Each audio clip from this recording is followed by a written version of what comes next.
Good morning. I am very pleased to introduce our guest speaker today.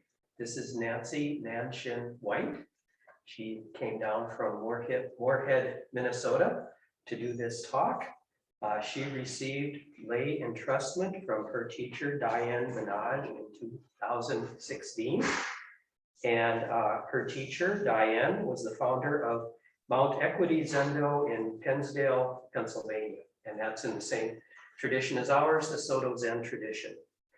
Nanshin grew up on a farm in North Dakota, as I did. We've been talking about that. She was a professor of economics at Bucknell University in Pennsylvania for 31 years and is now retired from that job and living in Moorhead, Minnesota.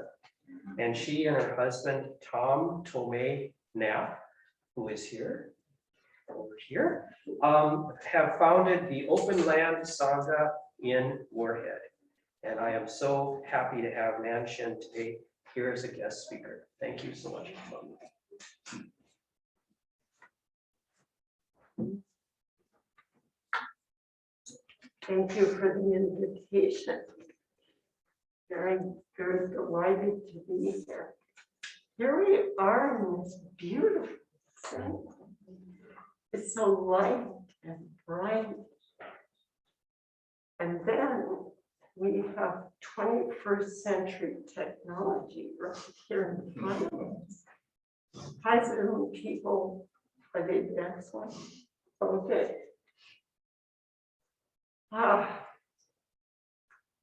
The general focus of my talk today is called Everything is Practice. It's an important teaching from our founder, Dogen. So there's this Zen story, and we all know there are lots of Zen stories. Well, we have our own Zen stories too, right?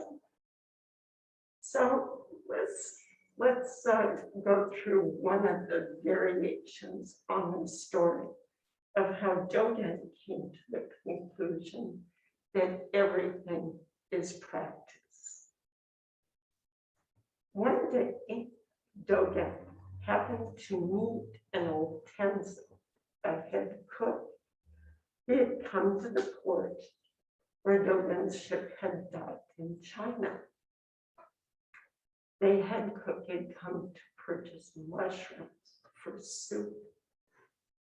He had walked from his monastery, it said about 12 miles away, and Dogen invited him to spend the evening aboard a ship.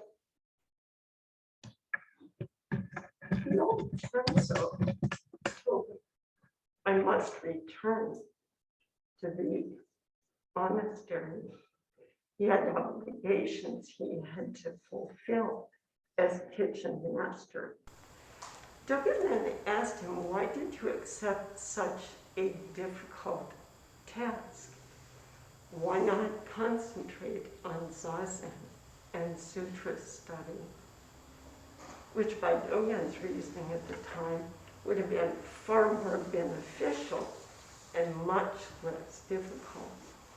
The old Tenzo, so the story goes, laughed and said, my young friend from abroad, it is clear you have much to learn about the true meaning of practice and study.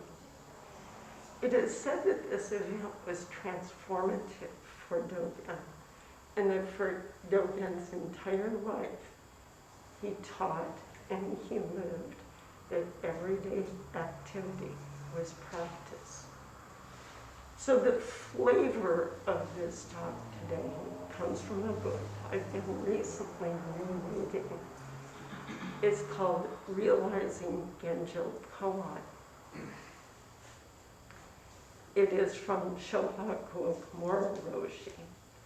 It's his translation of and commentary of Dogen's Genjo Koan, which is the first essay in Shobo Genzo. It's interesting as I reread this book how our own changes manifest in what we recall and in how we interpret books that we reread. There are essays, books, podcasts that I put aside for a time, and then I reread them in a completely different way. This was the case with my rereading of Realizing Genjo Koan.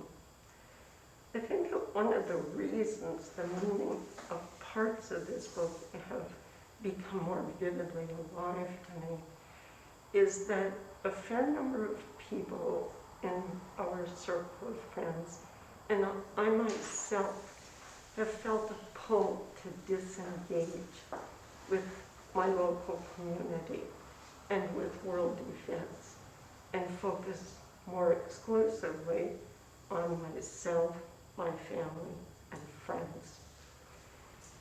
I think that we've understandably become maybe confused, fatigued, and maybe sometimes feel helpless about what to do in the world in which we live. Today's talk began as an exploration of how our practice can alter the way that we create or experience our worlds that could lead us to live in this world and be less individualistic or tribalistic. In the book Realizing Genjo Koan, Okamura Roshi translates Genjo as to completely manifest, become, or actualize. Koan, as he translates it, means the reality of our own lives. So, to actualize the reality of our own lives. What caught my attention in this reading of the book was his translation of koan. The word koan, he says, expresses the reality of our own lives. We are the intersection of equality or universality, unity, oneness, and inequality or difference, uniqueness, particularity, individuality.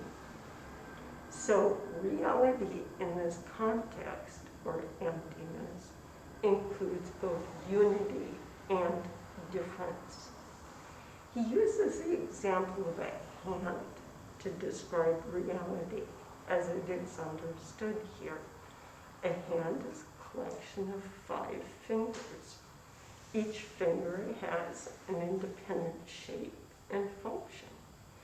From the perspective of one hand, all 5 fingers function together. There is no separation between them. When we see the fingers as united, there really is just one hand. Each of us can be viewed in the same way. We are both universal and individual. They are not 2 separate aspects of our being. The whole universe is just one universe. There is no separation within it. And yet, he says, this universe is a collection of unique individual beings. These individuals cannot be the same because each has its own particular time, position, and causal history. We cannot alter this reality because each and everything is completely independent. And yet, we can't separate ourselves or anything else from this unity. We really all exist in one space and time. For those of you who were here last week or heard Tim's talk, he spoke about these 2 sides of reality, difference and unity, in his talk about the Tao. Seeing these 2 sides, according to Okamura Roshi, is that according to Dogen, we should express these two sides in one action. In other words, we give life to universal life through our actions, which Kosho Roshi would call this the self-selfing the self. Now, that's a lot of words, right? And I'm going to tell a story, another story, that's going to serve as an example of what he's saying here. My husband, Tomei, and I moved from Boulder, Colorado, where we were in graduate school, to Central Pennsylvania. That's where I'd accepted a position in the economics department of Yale University. One of my colleagues was a professor of chemistry. His elder daughter, Hannah, was finishing a degree here at Macalester. John and I became lifelong friends, and the two of us attended many of their family gatherings, including Hannah, her husband Tom, and their two children. I met my Zen teacher, Diane Benhaj Roshi, in the early 2000s, I think 2002. She lived and trained in Japan for 23 years. Her students were beneficiaries of her rigorous training and her extensive connections, Zen connections in Japan. Her teaching emphasized Zen as a practice of the body, and she fostered in us a deep appreciation for Dogen's teaching.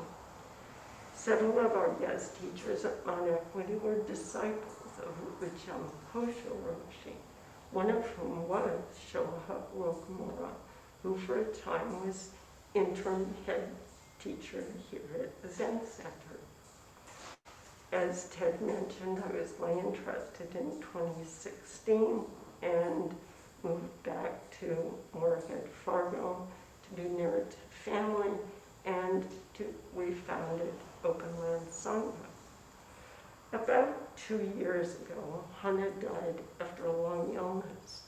At the celebration of her life here in Minneapolis, we saw a person wearing a samawe, a garment constructed by the ones we're wearing.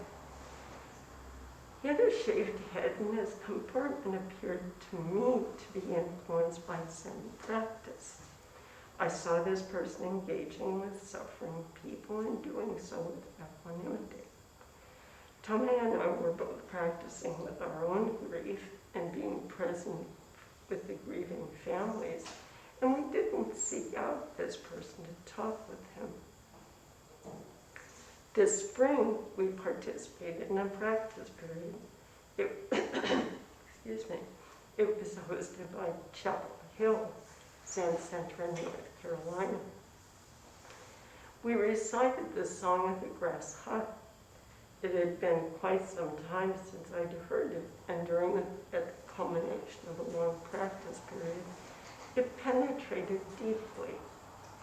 I searched online for a copy of the poem, and in the process of that search, I found that someone named Ben Connolly had written a blog inside the grass hut. I ordered a copy. When the book arrived, there was a photo of the author on the back cover. When I saw the photo, I exclaimed, "That's him! That's the Zen priest who was at Hana's celebration of life." I postponed making a connection to Zen Center. Solving the mystery of the identity of the Zen priest was just the nudge I needed to check out the website. I enrolled in a practice period with Ben on the Parameters and signed up for a session. When the practice period ended, Ted and I made contact, and an invitation to offer a talk was extended.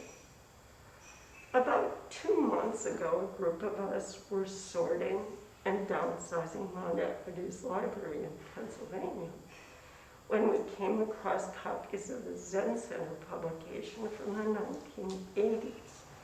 My teacher wanted to find a home for these volumes. Today, they come back to me as a gift from Love Equity, where they have been stored with love for 35 years. And today, I will quote Katagiri Roshi from one of these volumes.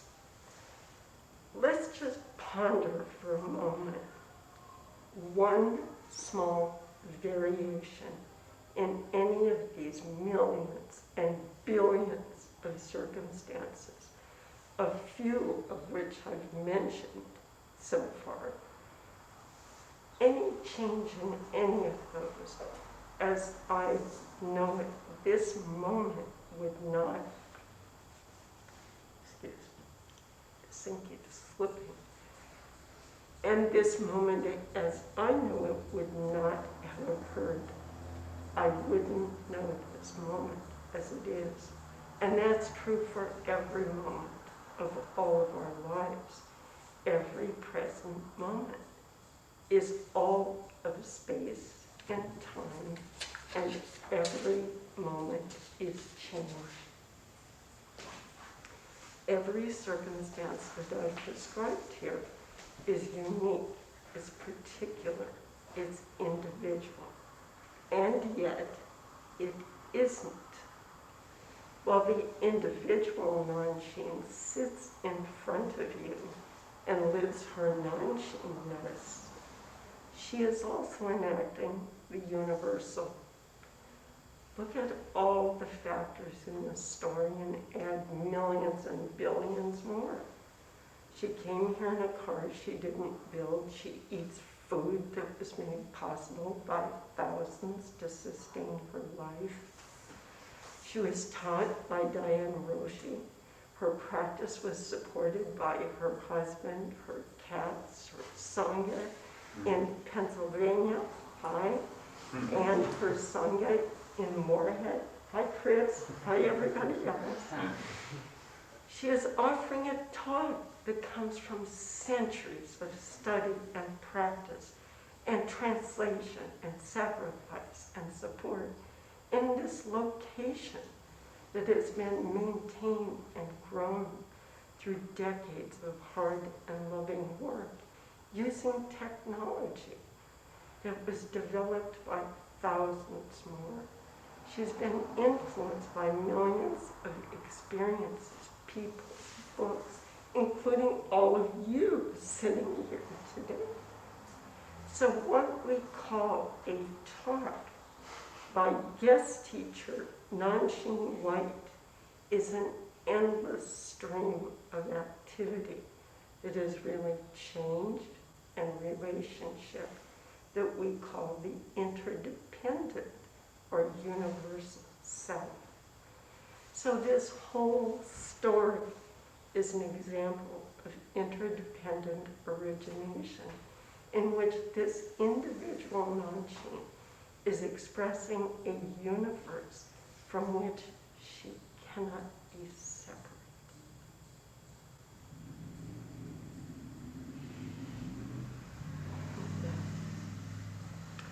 We make difficulties because we create a world with labels and concepts and conditioned thoughts, including the notion of a fixed, separate self. This world of labels serves us pretty well in some ways. If you're a nurse, you need to be able to differentiate between an antibiotic and a tetanus shot. If you're an accountant, you need to know the difference between a balance sheet and an income statement.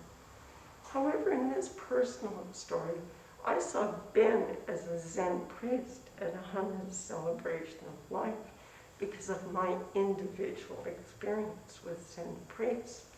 I could have said to somebody who is a martial artist, I think that person's a Zen priest, and that other person could have said, no, he's an Aikido practitioner, and we could argue about that.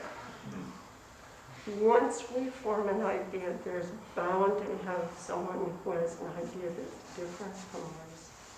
We can then attach to those imperfect maps of reality, as Okamura Roshi calls them, and we can defend those imperfect maps. And of course, we know that the results are war, attempted coups, racial and other forms of discrimination, murder, family disagreements, views on individual freedom. The list goes on and on and on. Now, you probably want some examples.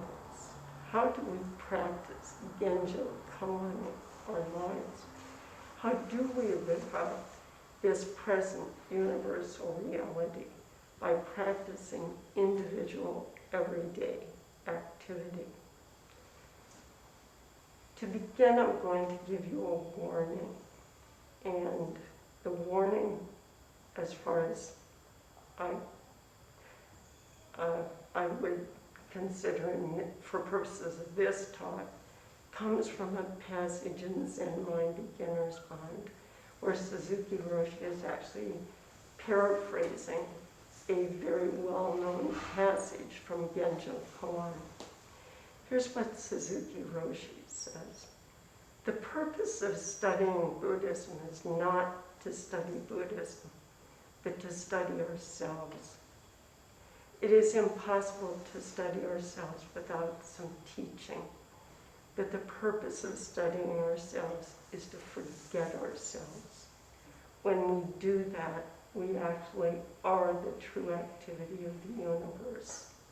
Our practice is to be aware of that fact. So the attitude or quality of our activity has its foundation in Soto Zen, in Zazen. We adopt the posture, sit, sometimes when conditions allow, facing a bare wall, and we let go of thoughts as they arise. Okamura Roshi says, quote, we accept everything that springs up from our consciousness.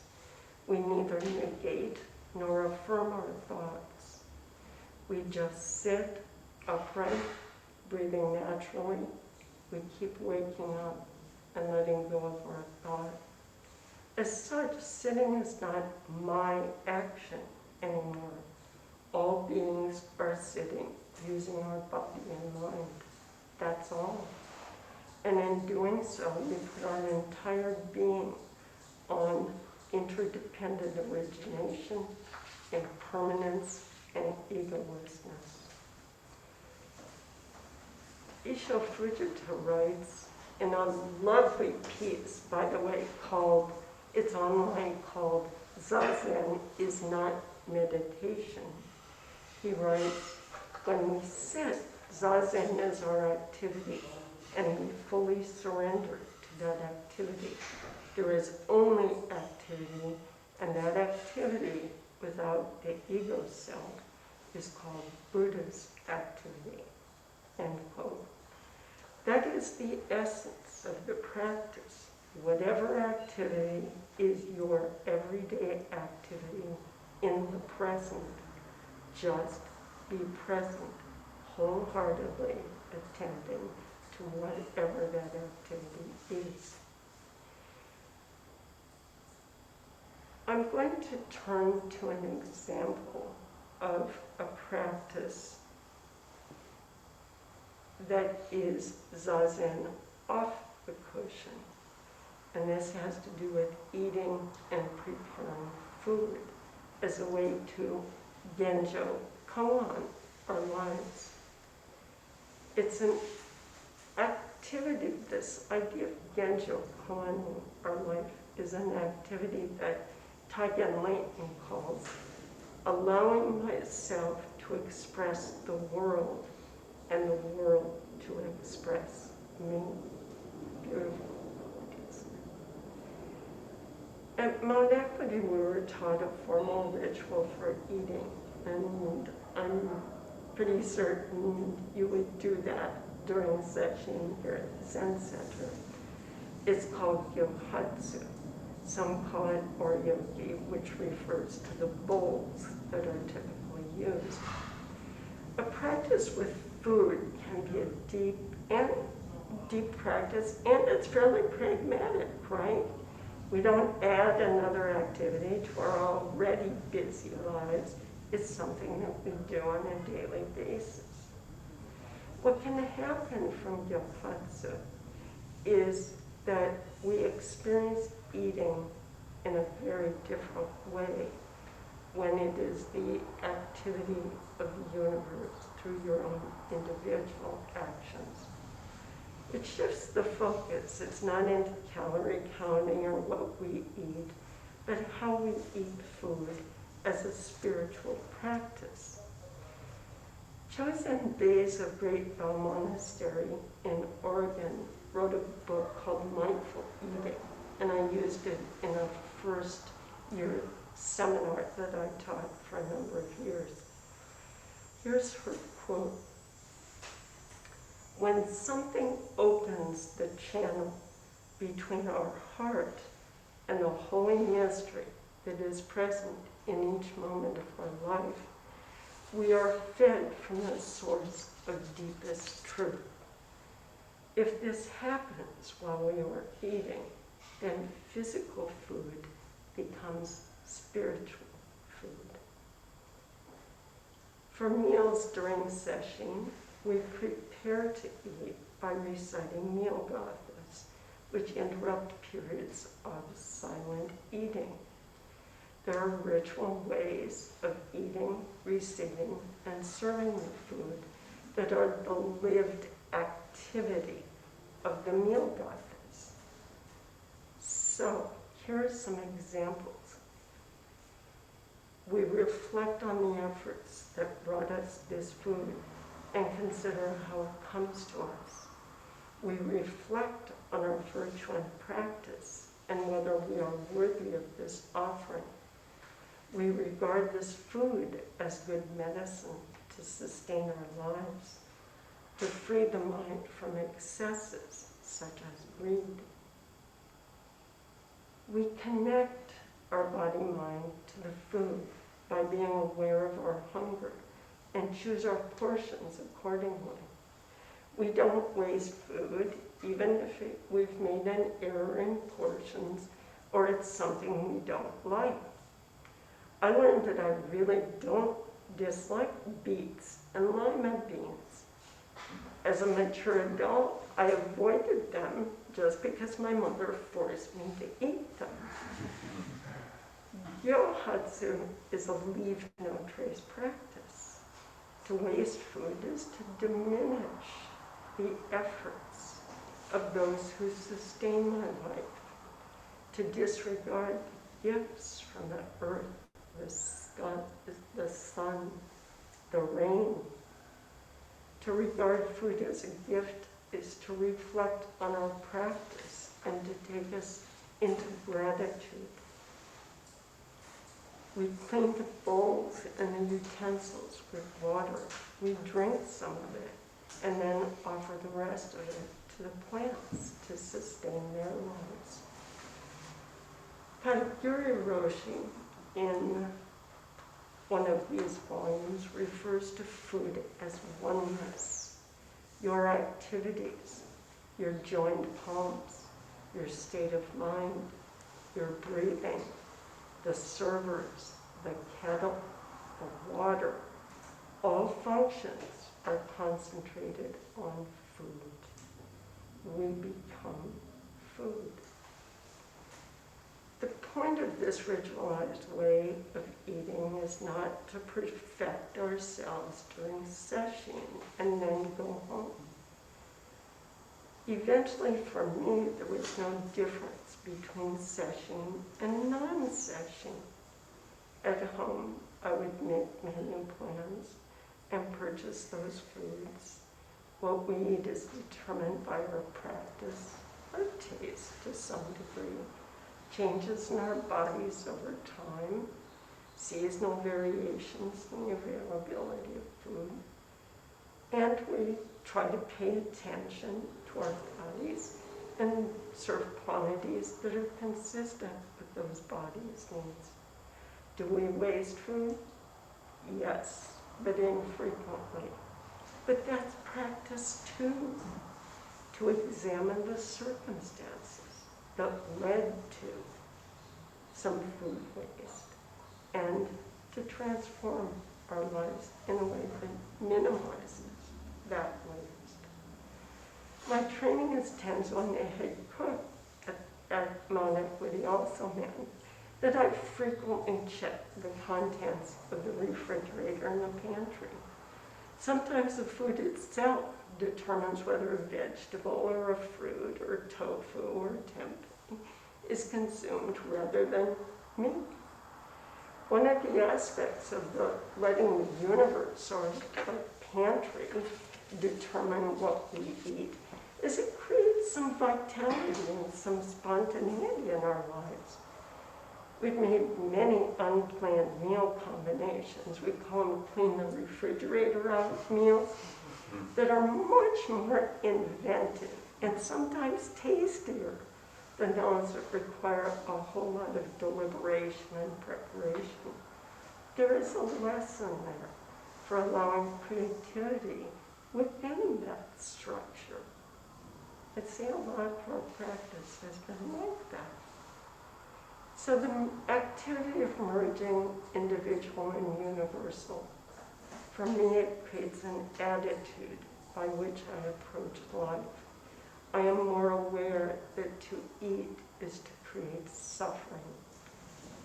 Both practices, as head cook and the ritual practice of eating, for me, can also be forms of protest. When I adopt the attitude that I am one with the industrial food supply and its reliance on massive, costly equipment and banks that finance all this, the government's farm subsidy programs that favor production of unhealthy foods, its dependence on chemical and fossil fuel industries, farming practices, when I really include those in my world, eating can be a form of activism that I've also taught to others.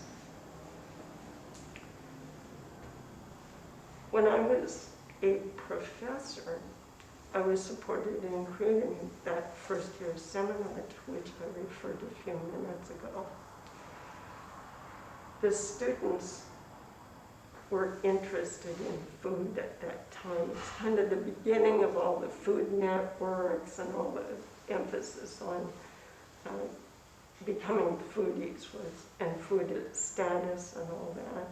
Students were on board for including a section in this class called mindful eating that would involve them in weighing the food waste from the plates in the cafeteria, determining what time of day, what foods were weighing the volume.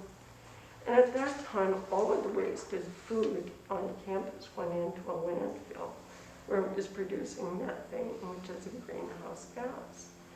We found funding to bring a national anti-food waste advocate to campus, and we developed plans for the university to reduce food waste in the cafeteria.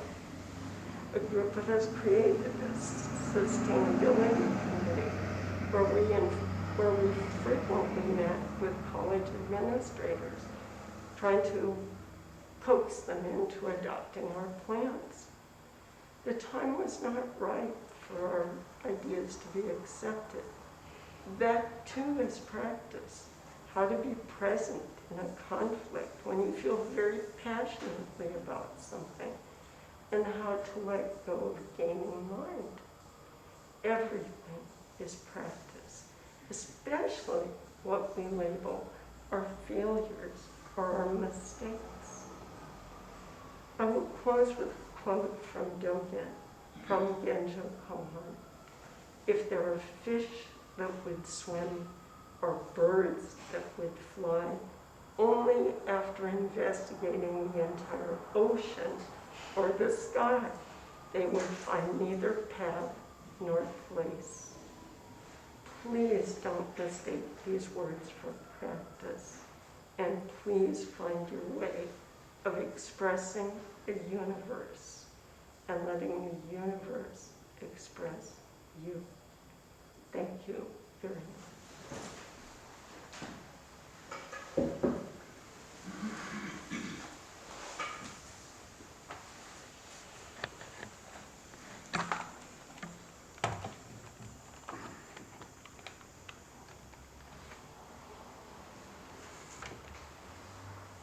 I take it now is Q&A time. Is Yes. that right? Okay.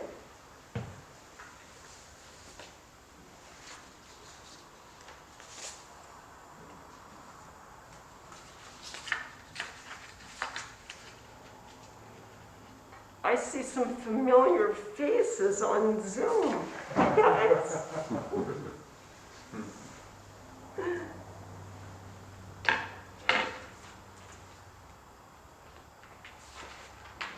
If you're on Zoom, you can unmute and ask questions as well. Would you be willing to share just briefly about Diane's style of teaching? Oh, yes. And anybody on Zoom who predates me, feel free to add. Diane Roshi was trained as a classical ballet dancer, and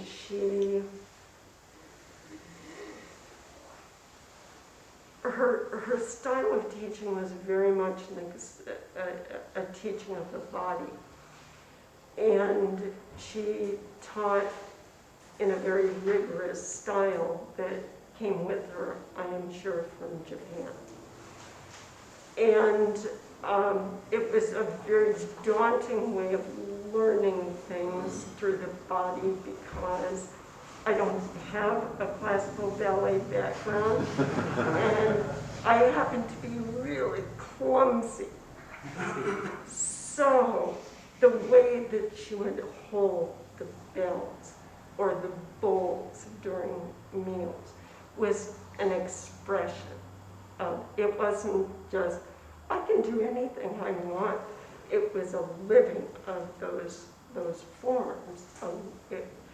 And there was a kind of exacting precision that she just embodied. And we expressed ourselves. We learned to read energy also from her. And she would claim that that was part of her training as a ballet dancer. And from what I understand, she was a jumper as a ballet dancer. So she would need to read the energy, for example, of a partner to know, is this person going to drop me? You know, she was extremely skilled at that. And I must say that after spending, let's say, a week-long session with her, you started to pick that up too. So that was another aspect of her teaching. Her training also included a very rigorous training where she learned the forms to teach others and teachers. So she had more extensive training than many others who trained in Japan. And of course that worked really well for her because she had all of those causes and conditions, her physical experience of ballet that she brought with her into that practice. Which is why I find it very interesting the different ways in which we find our own experiences, our own gifts. So we see the Dharma manifested in many, many different ways. And her way was through her classical ballet training.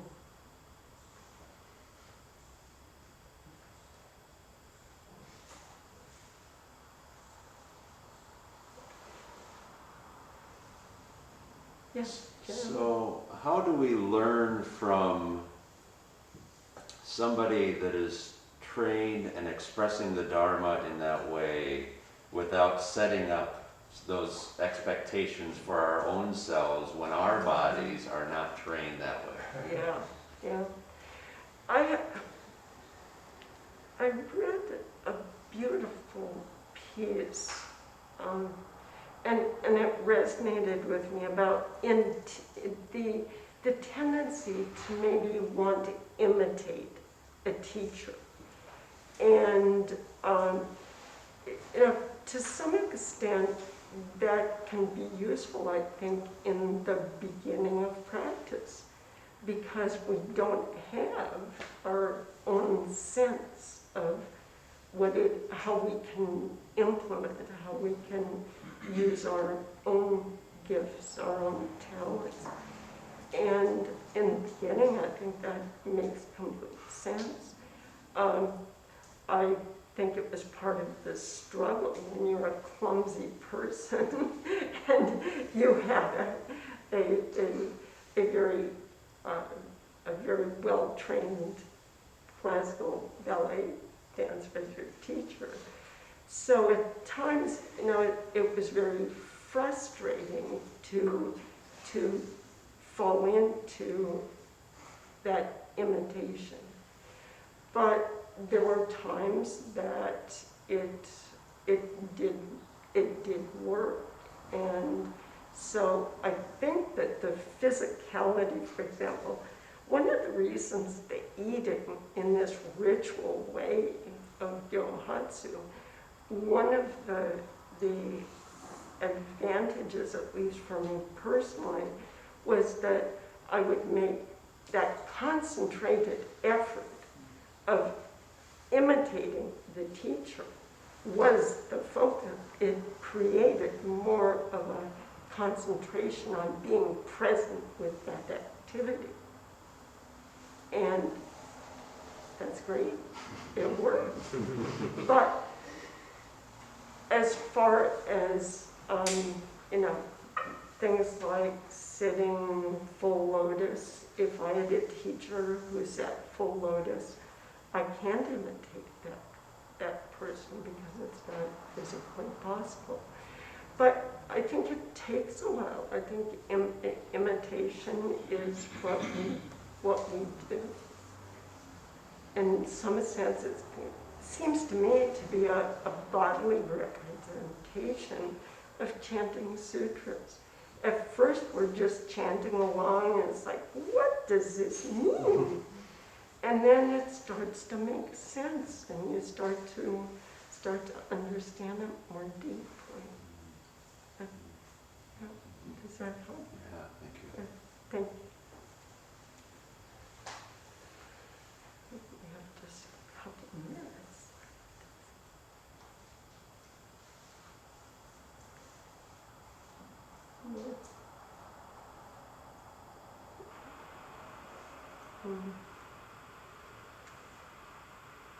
We have about 2 minutes, is that right?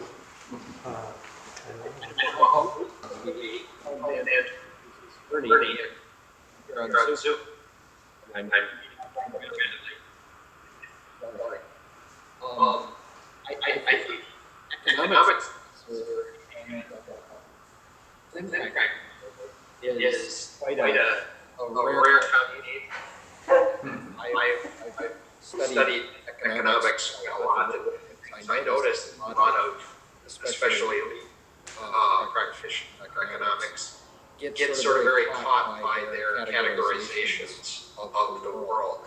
And I wonder if you could comment on the interaction between your practice and your profession, and how you bring your practice to the profession. Thank you. Thank you for that question. I get that question a lot, believe it or not. Some of it, I think, comes from a misunderstanding of what economics is.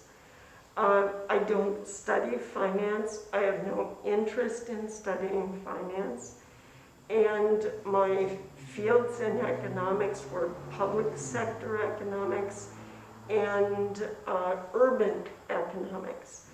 And that maybe if you said you studied economics, maybe that'll shed a bit of light on how it is that those two might not be in conflict.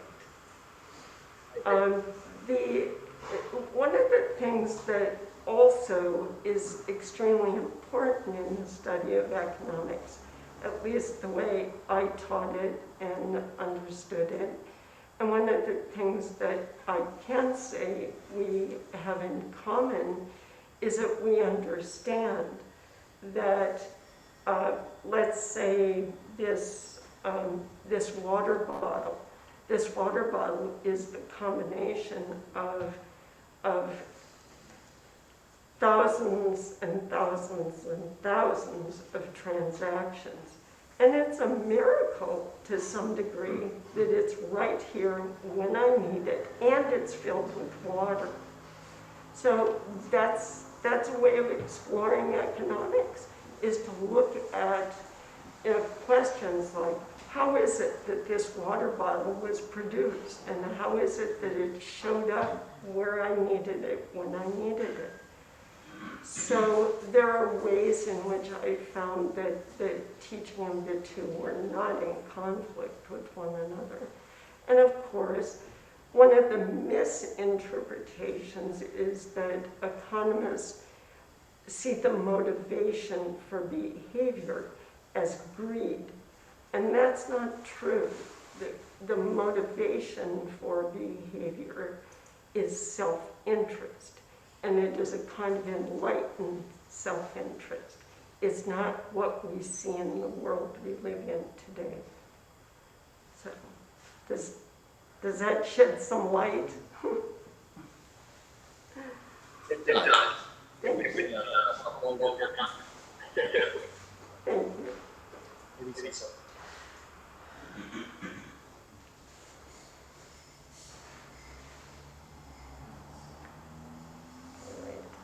Okay, well, we could turn this over to our Doan now. Could I do Oh, that certainly, handout? certainly, don't mean to rush you. That's okay. I would like, on behalf of Mount Equity, I would like to return these copies of Udambara to Zen Center. So please accept those as a gift from Mount Equity. Thank you so much. You're welcome. And this is a volume called Seikan, or Tranquility, and it is compiled talks that were delivered at Mount Equity from one of Uchiyama Roshi's disciples, Takamine Doyu Roshi, and his translator, Tom Wright. These were compiled and sent to us about 6 months ago. So they are from Japan to Zen Center through Mount Equity. Thank you so Thank much. you. We'll place this in our library Thank you. for everyone to enjoy. Thank you.